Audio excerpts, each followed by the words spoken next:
Hello again, Patreon. Thank you for being here. Last month, I said this video would probably be focused on fact-checking Cocaine and Rhinestones. I hope I said probably, at least, because this video is not going to be about fact-checking Cocaine and Rhinestones. There are many more immediate matters to discuss. Like it says in the About section on this Patreon page, I pretty much always knew that this podcast was going to have to become my job for me to be able to keep doing it. That was the case when I began work on the show, and everything that's happened since then has only made that more so the case. For the podcast to become my job means there has to be a lot more business taken care of around the show other than just producing the show. That would be great, but the reality is no. As I have to say a lot, I can't talk about all this stuff, but one example I can give you is podcast merchandise. People are always asking when merch is going to be available. They want t-shirts, hats, stickers, coffee mugs, pens. I want to make all of that stuff too. And I intend to, but to my mind, there's a certain order in which these things have to be approached. Fulfilling merch orders and all that kind of stuff takes a lot of time. I'd like to get other people to spend their time doing it.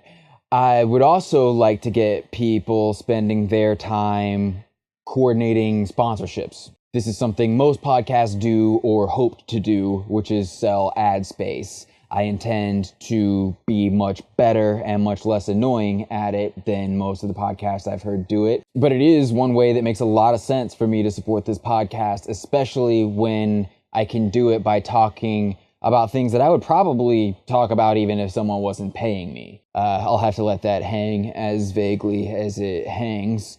This may be something I've talked about before, I'm not sure. Before I started working on this show, I was supporting myself through freelance work in marketing. So I know exactly how much time coordinating brand sponsorships takes. It's a lot. And again, I would rather spend that time making Cocaine and Rhinestones. So if I have to bring people in, it makes sense to me to keep all of this stuff in one place as much as possible. This is typically where we would start talking about joining a podcast network. There are podcast networks out there. I've talked to most of them. I'm not prepared to give any of them what most of them want, and the ones who don't want that, I don't want to work with. So my solution is to form a new media network based in Nashville and have these operations running out of there. The reason I want to talk about that this month is next month, the general public is going to start seeing things happen. It finally became time for us to move files over to the new host with a lot of new technology. It's Megaphone. If you're interested in podcasts, you should probably look it up because I think that they are on the cutting edge of podcast technology. I'm very happy to be working with them, and so far everything's going smoothly. Cocaine and Rhinestones is obviously something I care a great deal about. Anytime something new has to happen with Cocaine and Rhinestones, I run the risk of it not working right. If I can test it on something else first, that's great. The other podcast I make, Your Favorite Band Sucks, is going to come back with new episodes. I like to think of it as sort of a canary in the coal mine situation. If there's a day where there's a problem with Your Favorite Band Sucks, obviously I'm going to try to fix it because I want to know why that went wrong. And one of the reasons is I want to make sure it doesn't happen with Cocaine and Rhinestones at all if I can prevent it. So this is what I want to be sure to communicate to supporters here on Patreon. There's a certain order that these things are happening in: merchandise, sponsorships, and Your Favorite Band Sucks can always be used to test it first. What you're seeing is what you're gonna see when the second season of Cocaine and Rhinestones comes out, because these are the systems that are being put into place for that. Those of you who've been here for a long time know that this network thing has been a frustration to me for a long time. Hit a few speed bumps. It's so great how quickly and easily much of this has come together. I'm really excited to be rolling out all these new things. I'm just now realizing some of you might like an update on that Country Music Hall of Fame and Museum exhibit. It exists. It really happened. It wasn't a prank. They had the opening ceremony at the beginning of March. If you're going to be in Nashville anytime before next February, go to the Country Music Hall of Fame and Museum. It's awesome.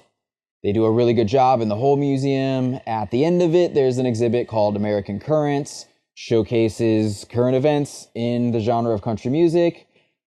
If you go into this little room in the middle part of that exhibit, you will see the microphone and headphones and a notepad that I used to make the first season of Cocaine and Rhinestones. They've got a little plaque there with some nice stuff that's said about the show. If you can't find it, it's right next to Reba McEntire's dress. I got to be in a picture with Reba and Jeannie Seeley and John Anderson and a bunch of other cool people. It was a pretty intense day. It's really something to have the show be recognized by the Hall of Fame at all, let alone this quickly. It also reinforces to me how important this work is. I knew it was important when I started working on it. It means a lot to me to have a place like the Country Music Hall of Fame put their seal of approval on it. They think it's important too. One more thing. In Los Angeles, California, on March 31st is an event called Roots Roadhouse. I'm going to be there. Those of you who've been on Patreon for a while, I'm sure you've noticed I'm going to LA a lot. Can't say much more about it. What I can say is that at this year's Roots Roadhouse, there's about a 95% chance I'll be having a live conversation with Doug Kershaw. It hasn't been 100% confirmed, but I know Doug Kershaw is interested in doing this live conversation thing. I'm obviously interested in it. I got to talk with Doug for about 15 minutes on the Outlaw Country Cruise in January. That was an awesome conversation. I'm very much looking forward to talking to Doug Kershaw again. He's the headliner this year. Other acts are Migo the Devil, Cedric Burnside, Dale Watson's going to be there. James Infield from the Blasters is going to be there. He wrote Crying Over You with Rosie Flores, who is also going to be at Roots Roadhouse. The rest of this lineup is so good, too. Great old friend of mine named Dallas Moore is going to be there. Outlaw Country Vibes. Zephaniah O'Hora is going to be there. I've seen him play at a Honky Tonk Tuesday or two, and he's awesome. It also looks like Teddy and the Rough Riders are going to be there. Those boys are from Nashville, so I can vouch for them too. Oh, and they asked me to bring some records, so I'll be doing a vinyl DJ set at Roots Roadhouse. I don't have the schedule for the day. I don't know what time of day any of this stuff's happening yet, so keep your eyes open for that schedule. Hope to see some of you there. Also, keep your eye out for the return of my other podcast. Even if you're not listening, like I said, everything that you're seeing happening there is what's going to happen with Cocaine and Rhinestone's second season.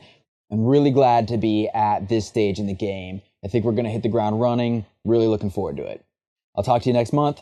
Please take care of yourselves.